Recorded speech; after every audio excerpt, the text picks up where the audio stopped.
Un ministre enfariné, une ambassade secouée, et voilà que Maurice Kamto devient le chef d'orchestre d'une opération commando en Belgique. C'est du moins ce que clament plusieurs journaux dans leur une du 7 mars 2025. De nombreux journaux, une seule accusation: Génération Libre, Le Pélican, L'Expression, Le Quotidien, Informateur et Réalité Plus. Kamto et la base ont planifié l'agression d'un ministre et d'un ambassadeur en Belgique. Une offensive médiatique qui ne doit rien au hasard. Une affirmation qui sonne comme un verdict sans preuve formelle, mais avec une certitude affichée. L'opposant numéro 1 du régime Paul Biya serait le donneur d'ordre de l'attaque contre le ministre Mounouna Fouto.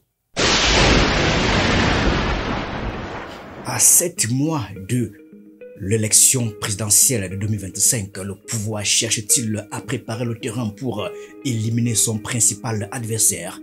Tentons de décrypter ce narratif bien huilé et ses implications sur le jeu politique camerounais.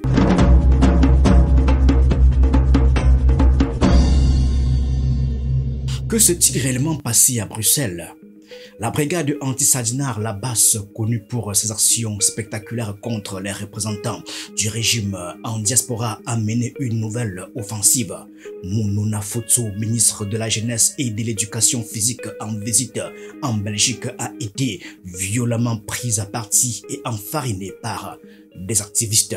Un geste qui, dans d'autres contextes, relèverait du happening politique, mais qui ici prend des allures de crise diplomatique. Le régime n'a pas tardé à réagir. Convoquant l'ambassadeur de Belgique à Yaoundé, il a dénoncé, je cite, une atteinte au Cameroun et promis de, je cite, traduire les auteurs devant les autorités compétentes. Mais au-delà de cette indignation officielle, c'est un véritable missile politique qui est lancé contre Maurice Kamto. Lorsqu'un événement fait la une, on s'attend à des angles d'analyse différentes d'un journal à l'autre, mais ici, les titres sont presque interchangeables. Génération Libre, Maurice Kamto donne l'ordre à la base de brutaliser le ministre et l'ambassadeur en Belgique. Le Pélican, attaque à Bruxelles, l'infamie de Maurice Kamto. L'Expression, Maurice Kamto instrumentalise la base. Le Quotidien, la base exécute l'ordre de Maurice Kamto et frappe Mounouna Fouto et l'ambassadeur Evina. Info Matin, Bruxelles, Mounouna Fouto et l'ambassadeur Evina sauvagement brutalisés. Réalité Plus, comment Kamto et la base ont planifié l'agression du ministre Mounouna Fouto et de l'ambassadeur Evina en Belgique.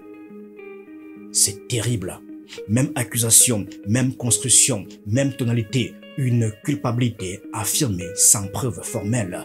En général, lorsqu'autant de journaux s'alignent sur une même ligne éditoriale, ce n'est pas du journalisme, c'est de la communication politique. L'accusation est grave. Maurice Kamto aurait donné l'ordre d'agresser un ministre et l'ambassadeur camerounais en Belgique. Mais sur quoi repose cette affirmation? Sur des, je cite, indiscrétions non vérifiées. Voilà comment, en quelques lignes, une rumeur devient une arme de destruction médiatique. Pourquoi maintenant?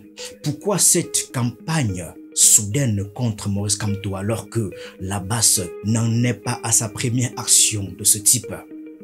Cette technique n'est pas nouvelle. En fait, ce n'est pas la première fois que le régime cherche à coller une étiquette extrémiste à l'opposant du MRC.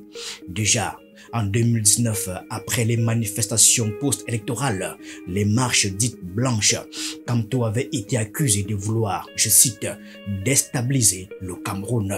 L'opposant avait été arrêté et incarcéré pendant 9 mois. 2020-2021, les marches du MRC sont systématiquement réprimandées, ses militants arrêtés. 2023, Maurice Kamto est interdit de sortie du territoire pendant plusieurs mois.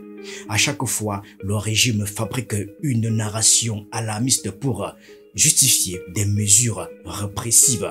L'affaire de Bruxelles pourrait être un nouveau prétexte pour l'empêcher de faire campagne librement. Cette nouvelle charge s'inscrit dans la même logique, faire de lui un homme dangereux, un leader incontrôlable, un chef de guerre prêt à tout pour prendre le pouvoir. À 7 mois de l'élection présidentielle d'octobre 2025, la manœuvre est limpide et radicaliser l'image de Maurice Kamto pour justifier une répression accrue et mobiliser l'opinion contre lui. Une vieille recette bien connue dans les régimes autoritaires qui consiste à criminaliser l'opposition pour mieux la museler.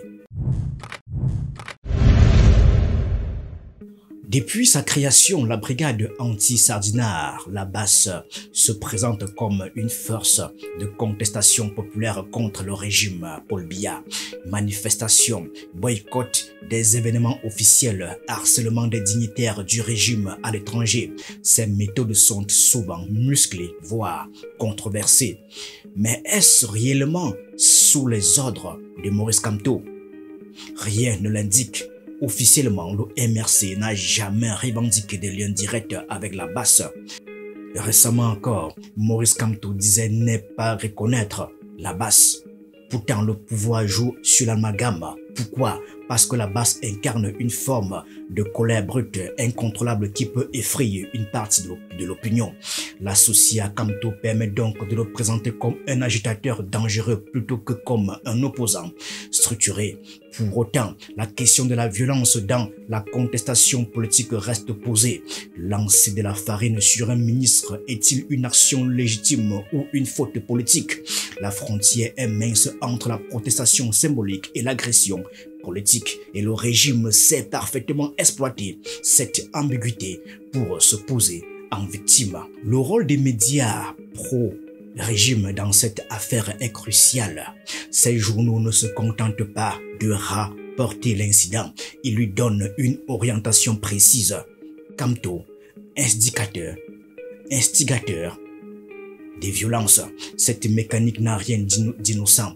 Dans un pays où la télévision d'État et les journaux pro-gouvernementaux façonnent l'opinion, ce genre de narration sert à préparer le terrain pour d'éventuelles actions répressives. Faut-il s'attendre à des poursuites judiciaires contre Maurice Kamto? À une interdiction de ses activités politiques sous prétexte de, je cite, troubles à l'ordre public? L'histoire récente du Cameroun montre que ces accusations médiatiques précèdent souvent des mesures plus musclées. En effet, nous le disions encore plus haut, cette campagne médiatique s'inscrit dans une stratégie classique des régimes autoritaires. 1. Créer un climat de peur. L'utilisation de termes forts tels que infamie, brutalité, planification, exécution d'ordre. Dramatisation excessive des faits. On parle ici de sauvagerie, je cite, je cite, brutalisation sans preuve de tangible. 2. Présenter l'opposition comme un danger pour la stabilité du pays. Le régime se pose en garant de la paix et de la stabilité. Maurice Kamto est présenté ici comme, je cite, un agitateur, je cite, chef d'orchestre de la violence. 3. Justifier une future répression.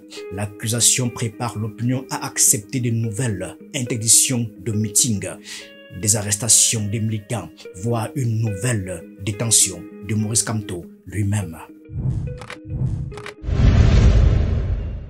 Face à cette offensive, plusieurs scénarios sont donc possibles.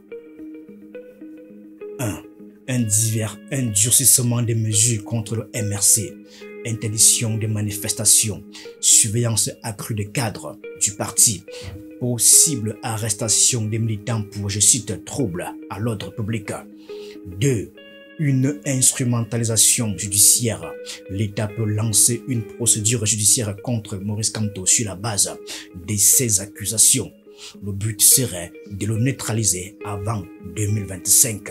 Ce nouvel épisode confirme une chose. Le Cameroun entre dans une zone de turbulence à l'approche de la présidentielle. La tension monte, les coups bas se multiplient et l'opposition est sous pression. Maurice Kamto a-t-il réellement donné un ordre à la base? Contrôle-t-il réellement la base? Est-il derrière la base? Aucune preuve ne l'indique. Le pouvoir veut-il préparer le terrain à une candidature sans opposition sérieuse en 2025? Kamto sera-t-il une fois de plus la cible d'un acharnement politico-judiciaire? Mais dans cette guerre médiatique, la vérité importe peu. Ce qui compte, c'est d'implanter l'idée dans l'esprit du public et de justifier à terme une répression encore plus sévère. Une chose est sûre, la bataille de l'information fait rage et dans ce combat-là, la vérité n'est pas toujours celle qui fait la une des journaux.